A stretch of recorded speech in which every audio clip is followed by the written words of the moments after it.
నెల్లూరు జిల్లా Udayagiri TDP MLA Kakarla సురేష్కు నిరసన సెగ తగింది. Belt షాప్పై ఎమ్మెల్యేను నిలదీశారు వెంకట్రావుపల్లి మహిళలు. బెల్టు షాపుతో తాము ఇబ్బందులు పడుతున్నామని ఎమ్మెల్యేను నిలదీశారు. బెల్టు షాపును తక్షణమే తొలగించాలని డిమాండ్ చేశారు వారు. మహిళలందరూ ఒక్కసారిగా ఎమ్మెల్యేని చుట్టుముట్టడంతో పోలీసుల సాయంతో కార్యక్రమం నుంచి ఎమ్మెల్యే కాకర్ల సురేష్ వెనుదిరిగారు.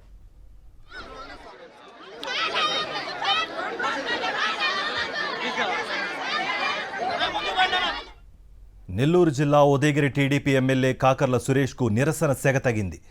బెల్టు షాప్పై ఎమ్మెల్యేను నిలదీశారు వెంకట్రావుపల్లి మహిళలు.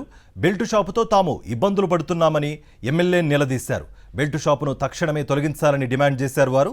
మహిళలందరూ ఒక్కసారిగా ఎమ్మెల్యేని చుట్టుముట్టడంతో పోలీసుల సాయంతో కార్యక్రమం నుంచి ఎమ్మెల్యే కాకర్ల సురేష్ వెనుదిరిగారు.